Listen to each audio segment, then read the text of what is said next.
right, so we are going to get started here. Grace or Steph, just let me know if we have any questions in the box or if you can admit folks as they come in. But thank you for joining us today with the second to last Beginner Livestock series with all about raising pigs. So I do have a few slides to get through, so I want to make sure that there is time at the end for some questions if needed. So I'm just going to go ahead and go through. So use the chat box, or at the end we can discuss as well. And I'm Michelle Proscia. I'm the Ag Program Manager for Cornell Cooperative Extension in Sullivan County. And with us today is Steph Herbstritt and Grace Ott. So I'm excited about that. So what we're going to talk about today is hopefully everything you need to know to get kind of kick-started in the pig business, or at least how to raise pigs and things like that. So obviously with pigs, I need to throw out some definitions because they seem to be the one that have the most, I guess, uncommon ways of describing certain ages of pigs and things like that. Go over some housing, feeding, a little disease, animal husbandry, which is one of my favorite things to discuss when it comes to raising animals, and of course, some breed selection, which is going to be hard. But we have a couple New York industry quick facts that I pulled from the 2017 Ag Census data. I just wanted to give you guys an overview of what we got going in our area and how it kind of measures up to New York State. So in Sullivan County, we've got 35 farms with pigs, Orange County about 28, Ulster County 20. I would imagine on the next ag census that these numbers would increase, especially with all the new and beginning farms that have popped up over the past couple of years. So I'll be interested to see about updating these numbers when the new ag census data comes out. So that would be very interesting to see. But comparatively with New York State, we've got about 1,700 total farms with over 50,000 pigs for combined sales of about almost $25 million. So it is a nice chunk for the agriculture business in New York State as well. So quick definitions, because when you start getting into the pig business or operation, you're going to hear different terms, and I want to make sure you know what they mean, especially when you are either marketing them, selling them, raising them, feeding them. There's all different things that you could see throughout that. So basically, I'll just run through them here. You've got your sow, which is any pig that has given birth to at least one litter. So once they give birth, they're now termed a sow. You have your boar, which is your sexually mature male that are used for breeding. A gilt, any pig that hasn't given birth yet. So anything, up until is given birth is called a gilt. Your barrow is a castrated male pig, so it's not going to be a boar, so it can't be used for breeding. Stag is a boar that is castrated after maturity. Piglet is just basically your baby pig. We should all know that one from Winnie the Pooh, But then we have our what's called a farrow, which is your basic term for when a pig gives birth. It's called farrowing. You'll see farrowing crates or farrowing huts, different things. That's where the pigs would give birth. And a pig that has just weaned is often called a shote. That one you'll hear less commonly, or you won't kind of refer to it as that as much. It might be a weaning pig or a weaner pig, things like that. And then you have, weeder pigs. They are pigs that have been weaned, and these are kind of classified based on weight or age. So when you're marketing, these are kind of the terms that you'd be using. So any pig weighing from 25 to 40 pounds is basically a weaner pig, which is also considered like a feeder pig. They're pigs that have been weaned, so they're not suckling from the mother anymore. You've got your good old-fashioned barbecue pig, which is swine or pigs under 100 pounds to be cooked whole. Generally, people use the term pig to describe something weighing under 120 pounds. Then you have your hog, it's weighed over 120 pounds. And finishers and market hogs are the final ones that you'll be used to with terminology. And finishers are pigs that are about 175 to 275 pounds, which is the goal, the whole goal weight to get to your pig to be able to get ready for slaughter. And market hogs are any swine weighing about 220 pounds or over and getting ready for butcher. All right, so obviously we are recording this, and I will pass along the slide deck so you can have these definitions, so no one needs to remember them off the top of their head, but it will become kind of a second language once you own pigs and start using the terms. It just kind of is what it is at this point. So if you are thinking about raising pigs, you want to, as with any business, you kind of want to figure out some goals or a business plan. You want to figure these out at the beginning of your operation is best. What type of operation do you want to have? We'll go into the different ones as we go, but do you want to try pigs, raise them for your own freezer? Do you want to market them out to other people? Do you want to go to a farmer's market? Are you trying to kind of like diversify your farming operation? You want to figure out why you want to step into the pig world and, kind of figure out an avenue for yourself. So we have a couple different type of production systems. We have farrow to finish, which again, farrow is, from birth to finish. That's the whole way through until, they get slaughtered for market. They have breeding to weaning. That's just the beginning. You're having your sow give birth, and then the pigs are at weaning age, and then you sell them that way. Then you have feeder to market. So feeder pigs are pigs that have been weaned, and you buy them usually around 40 to 50 pounds, and you raise them up to market weight. A lot of people do start when they do start in the pig world, in the pig business, they do buy feeder pigs and raise them up to slaughter weight that way, so they don't have to deal with breeding and farrowing until they get a little more experienced as far as learning that type of system. So it all depends on what your preference is, what you want to do, but that is kind of what the majority of folks start in. And of course, there's always plenty of decisions to be made when trying to figure out a business, as Grace and Steph has gone over, and all the different animal production systems. But you can figure out whether you want to do outdoor or indoor or some kind of combination of both. And obviously, there's advantages and disadvantages to each. A lot of it is based on what you have available on your property, as far as size or infrastructure, or what your needs are, what type of seasons we have.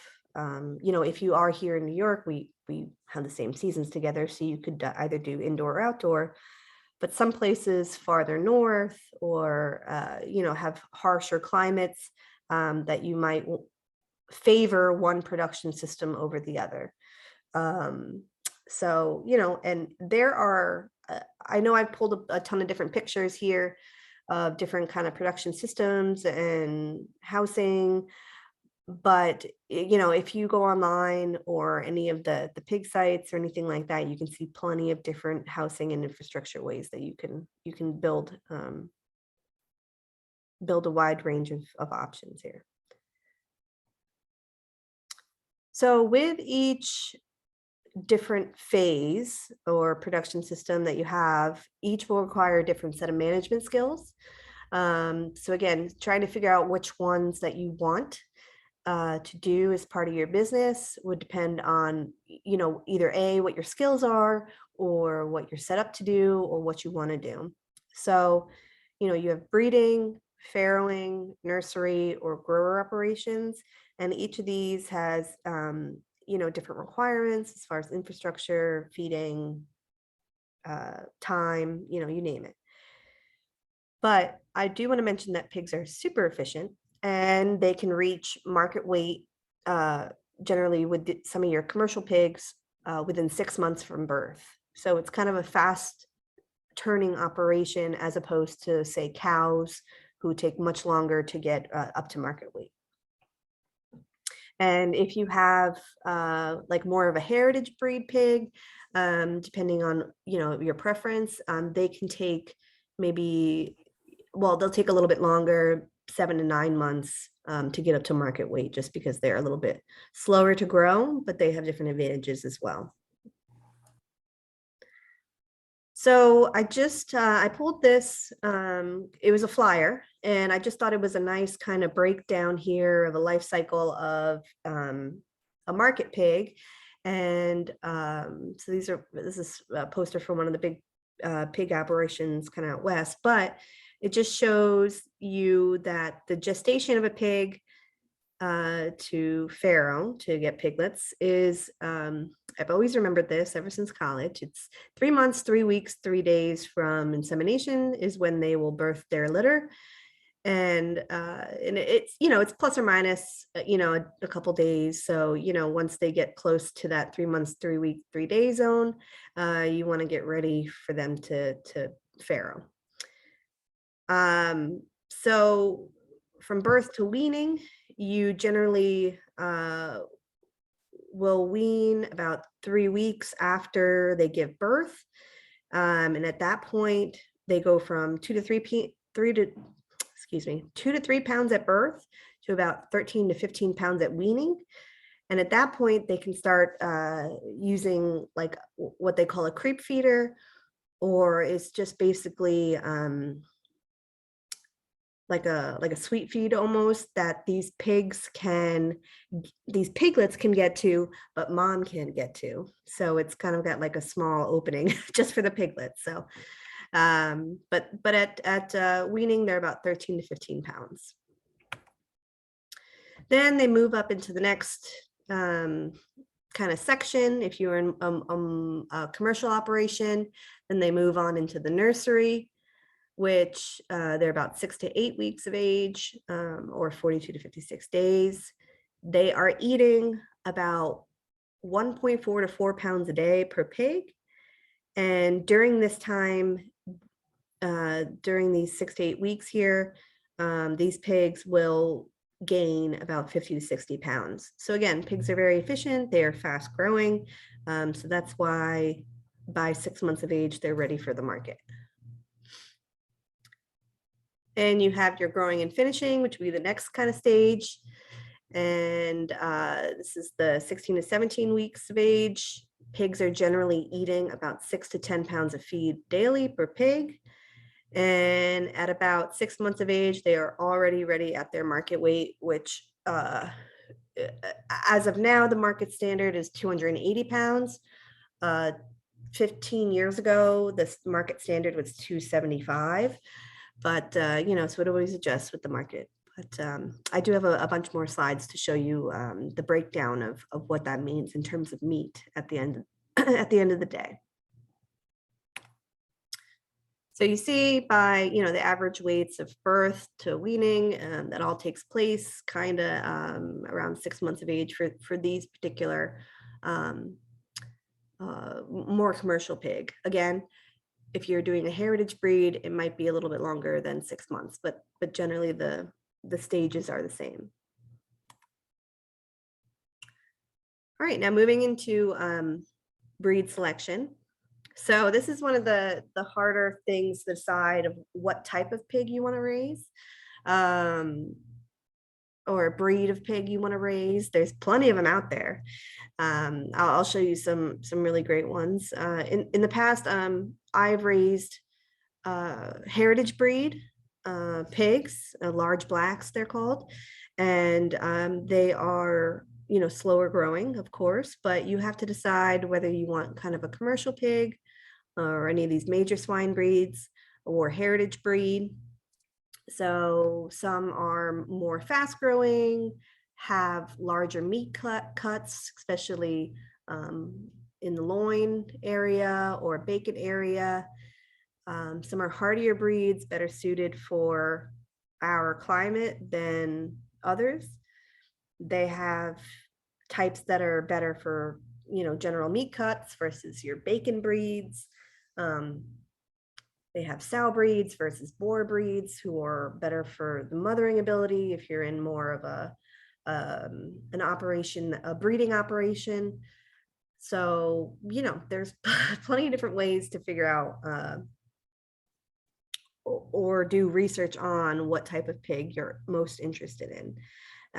But you can see, a handful of types over here on the right. Then you have some heritage breeds. I know this chart here is a little small, but it's from the Livestock Conservancy and it's called the Quick Reference Guide to Heritage Pigs. And for this particular chart, it did break down kind of your average temperament, litter size, mothering ability, foraging ability. So if you're trying for heritage breeds and you want to use them for more pasture or in pasture, something to look for would be the foraging ability and temperament, since they'd be on a pasture, in my opinion. But you can go through and look all of these different types. There's even the Mangolista pig on the right-hand side. Now, these pigs, I always call them the pigs that look like sheep. They have, kind of curly hair about them. They're really cool. It's very, it's a good marketing term to talk about them, because they're kind of not more rare to see that type of pig raised, and it's a nice conversation starter. But with any breed, there's, positives and negatives towards them. And I do know, I'm not singling out Mangolista. I think they're a great pig, but I just also know that the Mangolistas have a lot of fat on them, more so than any of the other breeds. So either, you're using the fat for, say, soap or sausages or different things.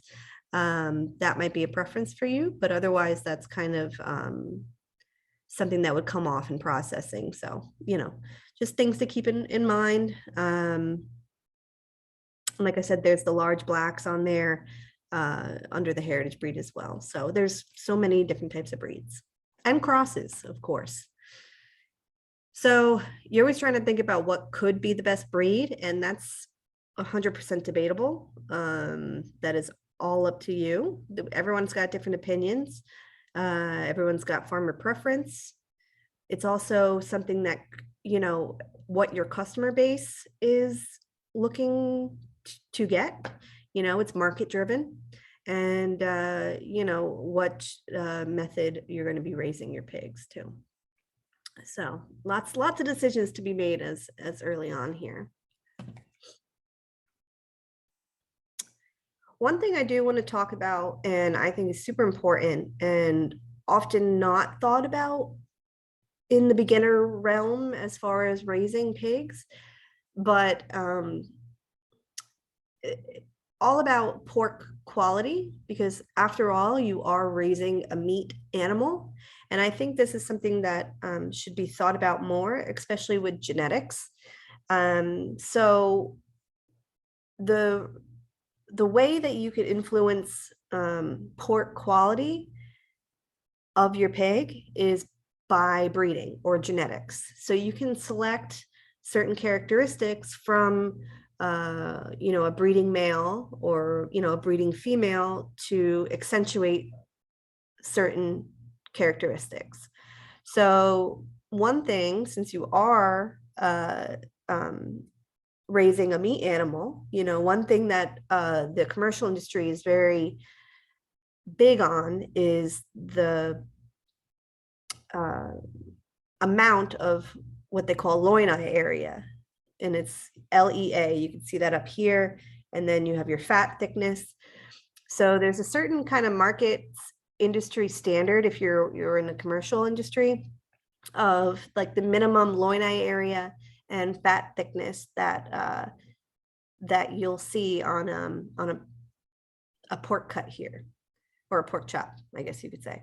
So one thing you'll notice the difference if you take a pork chop from a commercial pig and you take a pork chop from a heritage breed pig, more often than not, what you'll see is that the heritage breed pigs, they have a much smaller loin eye, and that's just part of their genetics.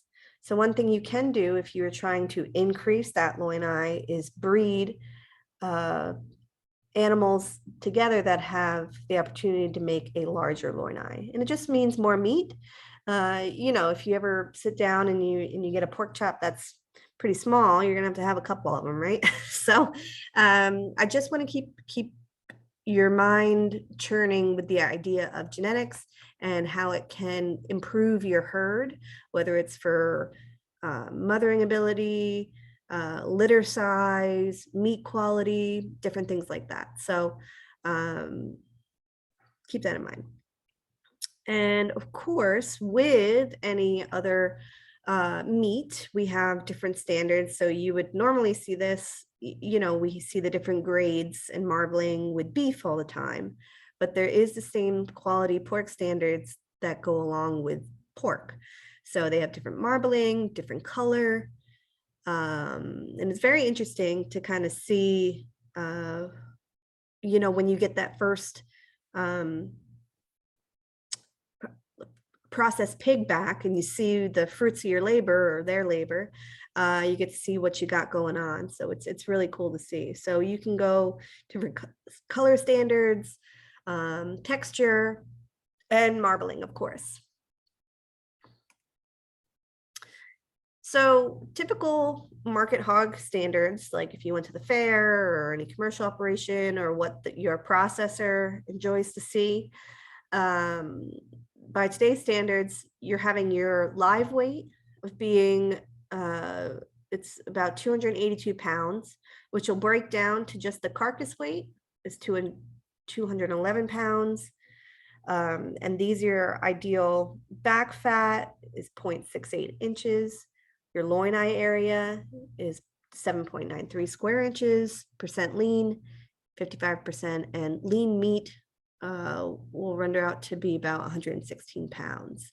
So I do have a nice, this is a pamphlet here, and this is something that I do like to send to producers and potential customers to let them know what they got going on. Like, what does it mean when they buy a whole hog? What are they actually getting? And generally, this is what you're working on here. So out of your 250-pound pig, or, obviously this pamphlet was made a little while ago with industry standards being a little higher now, but, you can get best guesstimate. 250 pounds pig on the hoof will equal out to about 180 pounds dressed. And you can see the different cuts that come through here. And what that all means is once it's all wrapped and cut and packaged, you're looking at about 144 pounds of retail cuts. And, some people might make more sausage or might make, different cuts or more chops or, you name it. But generally what you're going to get is 144 pounds of retail cuts. And this kind of lays out what you got going on and what would be in your freezer potentially. So it's just a nice diagram, and it does explain things to people too. So we've got housing and fencing coming up. So again, there are, just with any other, we've talked about all the different ways you can build a chicken coop, all the different ways you can build there's plenty more ways to build a pig hut. And don't overestimate the power of recycling or using what you have in your backyard. But with fencing, you know, there's a couple ways of doing it. You can always have a sturdy perimeter fence that helps keep animals in and hopefully keep predators out. But you know, predators, they will always find a way. Um, but then there are things like electric fencing that's really great. And if you are using, say, like the 2-strand wire, like the picture that you see in the middle here, or the second from the bottom, the best way to kind of train your pigs is by doing it when they are super young.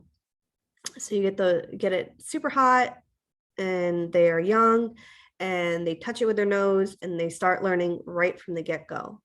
So that as they grow up, you're able to use less strands of electric fencing to keep the pigs in because they understand what that means for them. So for example, as I raised pigs, we would, you know, about as soon as we wean them, so about 2, 3 months of age, we would put a hot electric wire fence around their area that they were weaned in. The pigs would eventually learn that that wire means hot. So by the time they got to be older and sows, you know, 400-pound pigs or 275-pound pigs, we only needed to be able to, or we only had to keep them in by using one electric strand. And if you know anything about electric, when it grounds out, because inevitably the grass grows and grounds it out, the pigs still respected the fence at that point. So that was good for us. So it just takes a lot of, you know, some training in the beginning to get pigs used to electric fencing. Or if you don't like that route, you can always go with more of a permanent fencing for paddocks. One drawback is that the area that the pigs are confined to are going to be really tore up or, you know, dug down on, or, you know, they're pigs, so they're not exactly the least destructive of animals. So, you know, if you have like kind of like a sacrifice pasture, or that's where your pigs are going to be, that's just things to keep in mind. Again, there are plenty of different options for fencing. Doesn't need to be crazy. You might have some existing structures available. You can do kind of like an outdoor-indoor combination. Some people use concrete pads to help with erosion. Some people don't. There's you know, different options for you. And of course, make sure that ventilation and air quality is extremely important because, you know, pigs can create a nice odor. So we want to make sure that they have ventilation and, you know, breeze coming through as well. One thing I did want to mention is for summertime with pigs, to make sure that there are shaded areas or cover for the pigs. Especially, you know, weeks like this is a rough time for pigs. They can get sunburn, especially your white breeds. Pigs do not sweat. So, you know, you can create kind of a wallow for them with water, you know, a mud puddle, or offer them, you know, like tubs or things like that. They can get in and cool off, but yeah, they don't sweat and they can have sunburn. So that's something to be aware of. And then of course, alternately in the winter, you know, as long as they have good, you know, structures with some straw and bedding that they can hunker down in, you know, they don't have that kind of thick hide that like cows have, and wool like sheep's have, unless you're a Mangalista pig, I guess. But they just need some protection against the cold, rain, wind, and things like that. So here's some spacing requirements for housing. Now this particular section here is out of our density requirements for non-commercial operations or non-huge farming operations.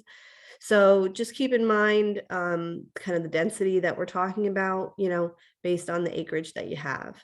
So you could start off with, say, 3 to 4 pigs an acre or 2 to 3 pigs an acre based on the amount, like how much they weigh. There's preference to open air housing, some permanent barn operations.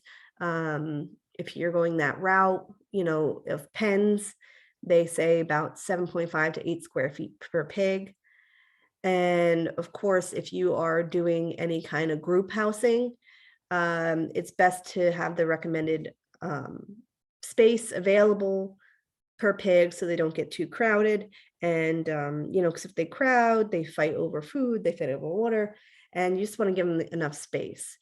Now, there's some different density recommendations further on, and that's more for bigger farming operations, but I'll show you them as well.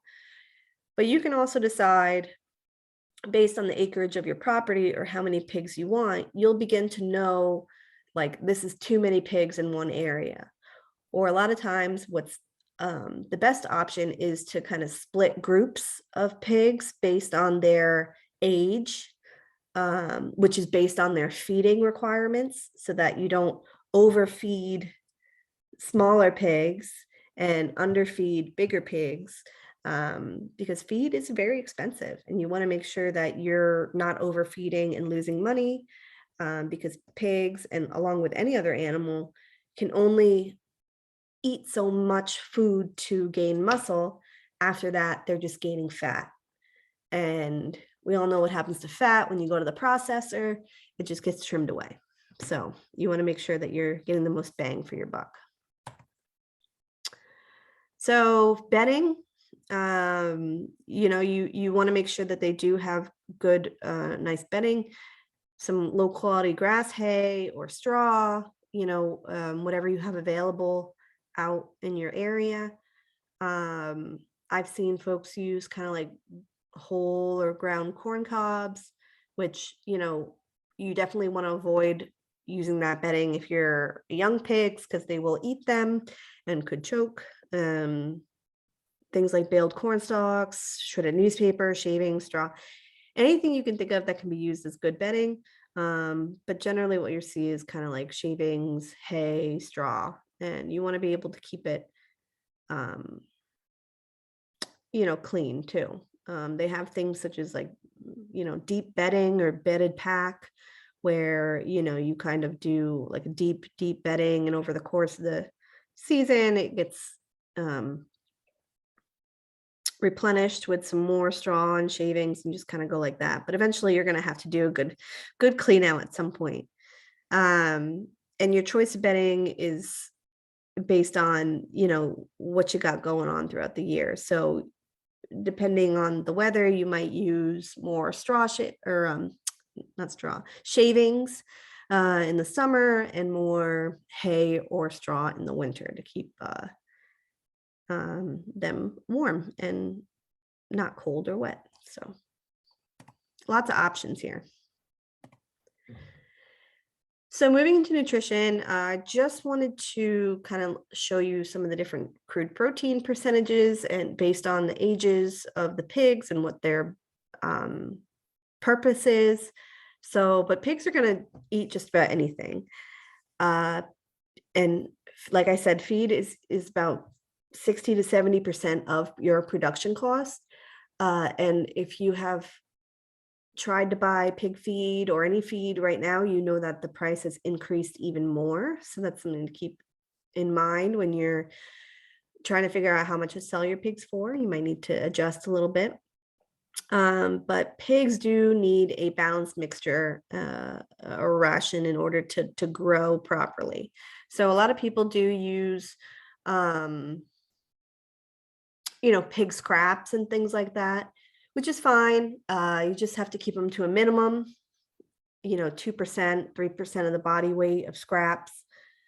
And the rest is pig feed, because you want to make sure that they're getting a great diet. So for water, obviously, this is with any animal. We need to make sure that they have fresh water available at all times. And I am the first to understand that when pigs see fresh water, especially in a tub, they will get it dirty somehow, but you just have to do your best on trying to provide fresh water to them. One way to kind of overcome the big tub of water and them either getting in it or getting it dirty or whatever is you can provide kind of, pig drinking devices. They have things like nipple drinkers that are nice that you can make yourself. You just hook them up to a hose, and they learn how to use them or play with them. You know what I mean? They're pigs, right? They have certain things like portable enclosed tanks that are nice. If pigs are out in pasture and not near a water source, you can kind of drive that enclosed tank right to them and set up either a nipple drinker or a tub as well, and livestock tanks, of course. So moving on into feed, we have all the different types of proteins, and these are crude protein percentage, minimum requirements for their feed based on their production method or age. So this is something that you can follow or adjust a little bit, but the higher the protein, generally the more the bag of feed is. So if you're able to save yourself some money with the percentage of protein by decreasing it, within range, that's somewhere you can at least save a little bit of money. So we've got creep feeding. That's that kind of like sweet feed almost, to get them used to eating feed. That's right after they are weaned or during weaning. That's about 18 to 20%. Then you've got your grower feed, anywhere between 50 to 125 pounds. That's how big they are. And you're getting about 15 to 16% on that. Then moving up into your finishing weights, which is 125 to 240 plus, you're looking at 13 to 14% crude protein. So this is where I had mentioned earlier about splitting groups. So, you're not overfeeding, your growing pigs versus your finishing pigs, and you're not, you're saving money on protein too. Then you have some young gilts or boars, 15 to 16%, and your older sows and boars about 13 to 14%. Because you also don't want to have them, especially your sows, you don't want to get them too fat because then they have trouble birthing or farrowing. So I'll show you some body conditioning scores at the end here, but you need to keep them at a good weight too.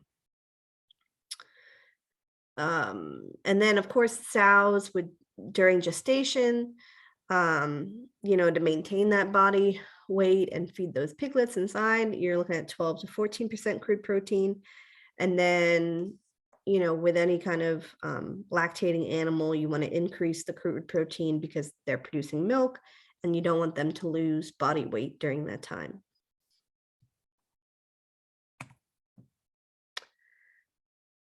All right, so just as a guesstimate here, a best amount, so you can kind of do some calculations on how much feed you need to purchase, if you can buy feed in bulk, if you're doing your business plan to figure out how much it's going to cost to raise these animals. These are all the different stages of feeding your pigs and how much feed you're going to be feeding each pig. So if you have, let's say 10 pigs that are your growers up to 100 pounds, you're basically feeding one 50-pound bag of feed a day to all those pigs. So, that's 45 pounds of feed daily if you do the math. So just keep in mind that pig feed that's the amount you're looking at. So again, scraps shouldn't replace your well-balanced feed. And if you should ever encounter anybody who wants to give you restaurant waste, that must be pasteurized. And that's a New York state law to do so, because it cuts down on disease, things like that. And of course, you don't want to feed your pigs meat scraps. So, all right, so we've got a lot of folks here who have access to pasture and they like to pasture raise their pigs. Some pigs are much more efficient at eating pasture or grazing pasture. But just keep in mind, these aren't cows, they are they are okay with pasture, but they're not going to get the nutrition that they need solely from pasture. And so they're going to still have to feed the grain and, with the crude protein in it, regardless. So you can't really guesstimate that they're getting the nutrition that they're needing from just forage. So, but it's great. It's a great option. It's good for them. They can move around the pastures. But just keep in mind that, of course, forage quality is something that can be seasonal. So, and that would be something that you would need to work on too, if you're trying to improve or maintain pastures, because again, if you see pig pastures, they get pretty bogged down pretty quickly too, with pigs rooting and walking around, but they can always be managed. So these things that you'll need to do to improve your pastures is kind of understand the soil fertility, get a soil test. I encourage rotational grazing, especially with pigs. I mean, any animal really, because what could happen is there could be a heavy parasite load on, from moving pigs around. And it's just best to kind of do rotational grazing too. And of course, you'll need to replant, because pigs will either eat it or get the roots, things like that. So it's just, if you are thinking of doing pasture raising pigs, you'll just have to add forage pasture management to your list of to do. So there's plenty of different kinds of forages that you can use for pigs, along with any, foraging animal here. Orchard grass, clovers, rye, oats, any kind of field peas, grasses and legumes. Timothy, clovers are really nice. They add a nice protein to it, but more or less what you get is kind of like a mixed pasture bag, for at your place where you purchase any of these seeds. And what you'll see is that they include a good mix of a bunch of the different grasses that you see here. So that's something that you can look into. But if you have preference of types of forages you like out in your pasture, you can always contact any one of us to figure out some of the best ones that can work for you. So again, some stocking rates on pasture. So depending on the availability of your pasture or how well it's laid out, you can have up to about 8 sows on pasture, or 15 to 30 pigs that are less than 100 pounds, or 10 to 20 pigs that are more than 100 pounds. So again, you're gonna know your pasture the best and see what it can hold as far as being able to support what's on it without tearing it up too much. So, play with this number, and you'll figure it out. But these are kind of best guesstimate on what could be best for stocking rates on pasture. All right, so I'm only going to touch on some things that can, I just want to give you a few insights on some of the health. We're not going to go into them, but, always work with a veterinarian. or have a veterinary relationship so that if something does occur that you need assistance with, it's not like the first time that you are seeing them. You know, you want to already have a relationship established with the vet. But there's things that are, you know, there's shipping fever, porcine stress syndrome, of course, parasites. Parasites are going to be one of the things that you're going to see more often than not. And there's all different kinds. Sometimes you'll need to see it on, you know, the feces under a microscope to see what you have. Other times you'll know exactly what's coming out the back. You can see it. So just keep in mind, you might need some, you know, like medicine for parasites in your future there. And things like lameness is very common with pigs. They can have foot trouble, especially on pasture if they, you know, twist their foot on a rock or get something caught in it. So just, you know, keep in mind to always have a good visual of your pigs and do kind of like a visual health check to check and see what you got going on. Okay. So this was with animal husbandry. It's something that I like to look at is kind of body conditioning score. And they do have plenty of different kind of cards or visuals that you can look at, but you obviously don't want your pigs too thin. There would be an issue, a health issue, and you don't want your pigs too fat because they have trouble breeding in general, or farrowing, you know, or you're just feeding too much and your feed conversion rate is not doing very well. So ideally you want them, you know, kind of the number 3 zone, you know, 3.5 to 4, somewhere in there. But you'll understand and you'll start to see like what a good looking pig looks like. You start to see muscle. You'll start to understand kind of the goal as far as body conditioning scores go. But something too thin or too fat is obviously not where you want to be. So, I mean, I talked about this a lot, but feed management with your nutrition program is obviously important with your body conditioning score. If you're overfeeding, that's expensive. Trying to figure out the different management styles and nutrition programs based on the age of the pig, or if they've had their first litter versus multiple litters, which is what first parity versus multiparous means. If you're individually feeding pigs or you're group feeding pigs, these are all just things that you'll just have to do some math or calculations or reach out to any of us to help you. And of course, with any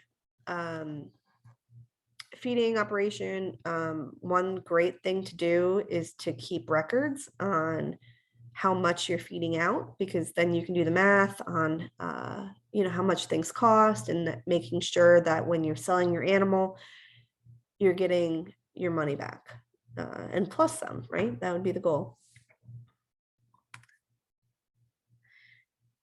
So ear notching, depending on the size of your operation, this may be something that you want to do. A lot of times folks don't do ear tags on pigs because pigs tend to be mean to each other and rip, you know, can rip out the ear tags. So something that they do is ear notching, and this is done when they're little so that it doesn't, you know, it's minimally invasive. You know, it's just like us getting our ear pierced. So there is a whole ear notching system, and there's plenty of visualizations online or charts available if you need help figuring out how to do so. But on the right ear of the pig is designated as a litter number, and the left ear of the pig is designated as the pig number. So for example, if you have, let's go with litter number 4, pig number 6. So for your right ear under litter number, if you're choosing 4, you would notch at 1 notch at the 3 zone, and another one at the one zone, and you'd add them together, and that makes 4, right? And then you'd go to the left ear for your pig number, and I said pig number 6. So you would just notch twice in the 3 zone. So you do one at 3 and another one right next to it. So that would indicate 6. 3 plus 3 is 6. So you have litter number 4, pig number 6. So that helps with identification purposes, if you need to. Some people don't. So, but it's just the way that is done in the industry.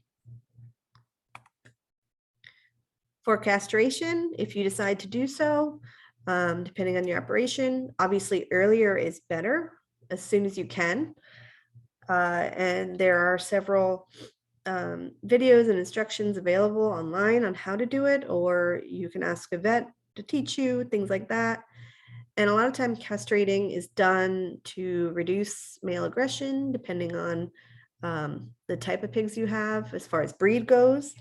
And it helps prevent what they call boar taint in pork, which can be like a certain taste that happens in the meat, and as they get older, if they're not castrated. A lot of times also it's done for selection for breeding, or more like not breeding, obviously. And there is some research shown previously that it can help the male pigs grow faster if they are castrated at a younger age. So again, there's ongoing research in that category as well. So as part of animal husbandry, there are certain protocols. Of course, depending if you are doing any vaccine protocols, I would check with the vets on what they are and what to do and when to do them. They have their own, standards on that sense. But generally, when you are farrowing at if you are farrowing at your operation, or there's pigs being birthed, one thing to do with animal husbandry is, they dip the navel at that time, or navel care, to make sure there's no infection that can get through. They usually do iodine. Sometimes they weigh pigs just to get a good starting base to see how much they weigh. People do iron injections. They do any of the identification during that time, and castrating. So that's all done generally together, so that you can, you're not, what's the word, bothering the pig too many times. You're just getting it all done when it's little, and so it won't remember. So one thing also I did want to talk about is pig handling, because a lot of times trying to get a pig to do, if it's 275 pounds or 50 pounds or 400 pounds, pig handling is a learned skill. I will put it that way. And it's all about animal behavior. Obviously, animals have the fight or flight sense about them. They can feel threatened depending on how your actions toward them are. If you're cool and calm and you're just moving them from one pen to another, they will also, hopefully be cool and calm too, and just do what you're hoping them to do. But there are a couple things that is helpful with animal behavior. And if you're being a handler of animals, it's best if you understand what the flight zone is, kind of the point of balance, and the blind spot. So your obvious disadvantages, if you're not working with the pig, is that you can have injuries during this time. So it's again, they're a large animal, and you want to make sure that you and them are both being safe. If you're moving a group of pigs, it's a little bit nicer, because if you can get one pig up into a trailer, a lot of times the rest of them will follow. It's advantageous if you're trying to move them up and down a ramp or through a hallway, so if you can move groups of pigs, it's easier than trying to move just one pig. But, obviously there are plenty of times when you just need to move one pig versus the others. Oops. So different pig handling, just to let you know, pigs do react to different floor surfaces. If they have footing or traction issues, they'll become afraid. Temperatures going from inside to outside, or lighting, shadows. If there are a lot of people around, noises, doorways, these are all things that you might have to overcome when you're doing pig handling. And it's one thing to keep in mind as you're trying to move them is the environment around you. So if you can minimize any of these types of things, the whole moving and handling situation might go a little bit easier. So generally, your pig's flight zone, well, the point of balance is generally on the shoulder. And that's the area here where you can move a little bit to the left or a little bit to the right. You can see indicated by on the right-hand side, A or B. You can use just this little bit of movement based on where the point of balance is on the pig to get them to move forward or to stop. And I would like you to note that there is a blind spot with pigs in the back. So they can't see back there. So they can see basically 180, 180 degrees around. So that would be their flight zone. So just keep in mind, kind of off the shoulder, behind the hip is the best place to help guide your pigs forward.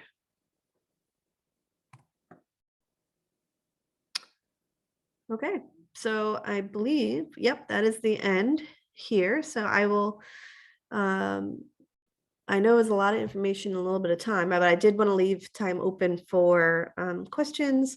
And if there are any, I would be happy to take them.